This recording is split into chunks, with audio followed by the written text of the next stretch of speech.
McLaren had an eventful weekend at Monza, narrowly avoiding disaster after Piastri's aggressive move on Norris at turn 4. Despite these tense moments, the team still managed to secure second and third place finishes, closing the gap in the constructors' standings by 32 points and gaining 8 points in the Drivers' Championship against Verstappen. However, the situation at McLaren is far from ideal. The team now faces a dilemma. They have 2 fast drivers, but only one with a real shot at catching Verstappen. This has set off alarm bells in Woking, with team boss Zak Brown admitting they need to have a conversation with Piastri and prioritise Norris for the rest of the season. This raises the question of how Piastri will react to being asked to support his teammate.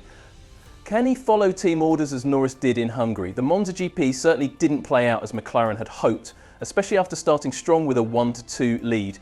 Piastri's pass on Norris forced Norris to brake hard, allowing Leclerc to slip by. In such a closely contested race, small incidents like this can make a big difference in the results. As a result, McLaren only managed to trim 8 points off Verstappen's lead instead of the 19-20 they hoped for. Going forward, McLaren can't afford more slip-ups if they want to stay in the fight. While Norris made his own error to lose the lead, Piastri's risky move on a challenging part of the track could have resulted in both drivers crashing out, leaving them with 0 points in both championships.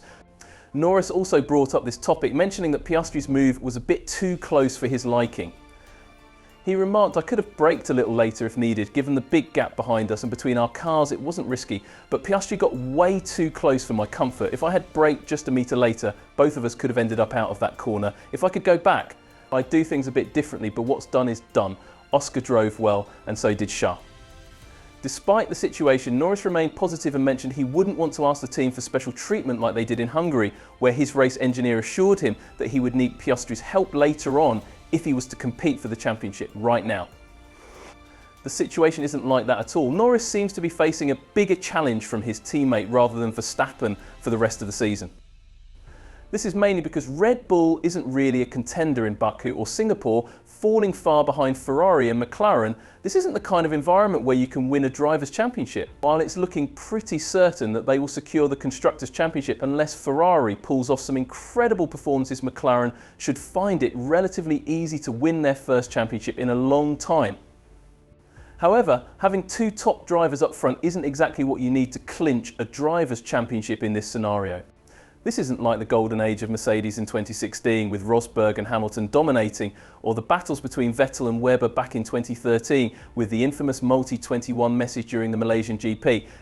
Norris now has a better chance to catch up to Verstappen due to a smaller points gap, which is currently 62 points. It would have been 55 if the team hadn't asked him to let Piastri pass in Hungary, because Piastri was leading until the team messed up his strategy. I'm not blaming McLaren for playing the team game, but sometimes you need to think about the bigger picture. It wasn't Norris' fault that his teammate's strategy got ruined by his own pit crew. Honestly, Piastri never really got close enough to Norris for a clear pass before Norris finally eased off the gas and handed over 7 points. Zak Brown has talked about Piastri's bold move in turn 4. Fans loved it, thinking Piastri's here to fight, not just play second fiddle like Bottas to Hamilton or Perez to Verstappen. However, McLaren's CEO admitted they'll need to chat with Piastri and rethink their team rules for 2024. Even though they let Norris and Piastri race fairly this time, the team may need to use more team orders, like in Hungary, if they want to chase the championship. Norris led the race after turn 1, but lost the lead just 3 turns later. Brown added, Oscar's move was aggressive, both starts were great and we discussed that plan. They were supposed to protect each other from other cars. Lando was probably surprised by the move because he thought they'd stick together and build a gap. We'll talk about it internally. Oh, the rules for our team, Papaya, are simple. Your teammate is your ally, compete fiercely but fairly and avoid any contact. Unfortunately, there was a bit of a clash. It was quite an intense move. This is definitely something we need to talk about.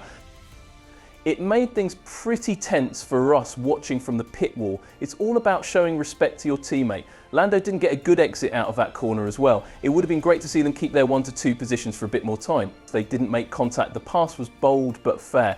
Even though it's getting late in the season, McLaren is starting to eye the Drivers' Championship. Andreas Stella mentioned that team orders might become more common than they have been so far. This change could potentially help them catch up to Verstappen in 2024. Stella explained that both their drivers still have a shot at the title, but from a statistical standpoint, Lando is in the strongest position. Since they're up against Max Verstappen, McLaren will need to throw their weight behind the driver with the best chances, and right now, that's Lando. Before the race even began, we agreed that Lando has the best shot at the Drivers' Championship. We'll talk with both Oscar and Lando and figure out how they'll work together. Lando is doing an amazing job, especially with pole positions at Zandvoort and Monza. We just need to tweak a few things in his racing to help him make the most of those pole starts, like the situation at Monza. Reviewing his first lap there, we might find a couple of areas to improve. There's also an interesting twist we haven't focused on enough after Lando. The next three drivers, Leclerc, Piastri and Sainz, are closer to him in points than he is to Verstappen. While McLaren has great momentum and it will be tough for others to catch up, they need to be spot on with their strategy to get the best results in the remaining races of 2024. Hamilton also pointed this out, criticising McLaren's tactics and believing that it cost them dearly in their quest for a race win with at least one of their cars. As the seven-time world champion explained, looking at the racetrack, I think McLaren had the speed, but they just pushed too hard. They were doing laps that were too fast early on, which wore out the tyres. They probably planned for a two-stop strategy. If they had just slowed down a bit and stretched it out, a one-stop strategy could have worked. But based on the lap times I saw, there was no way the tyres could last at that pace. This all adds up to a tough situation that McLaren needs to address soon.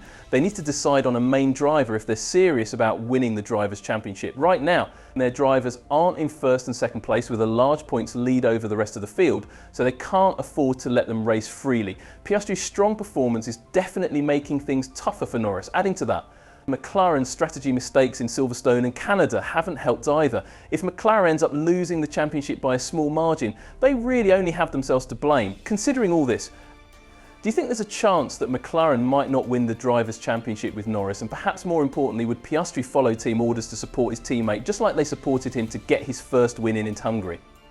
Thank you for watching. If you liked the video, subscribe to the channel and leave a comment below. See you in the next video.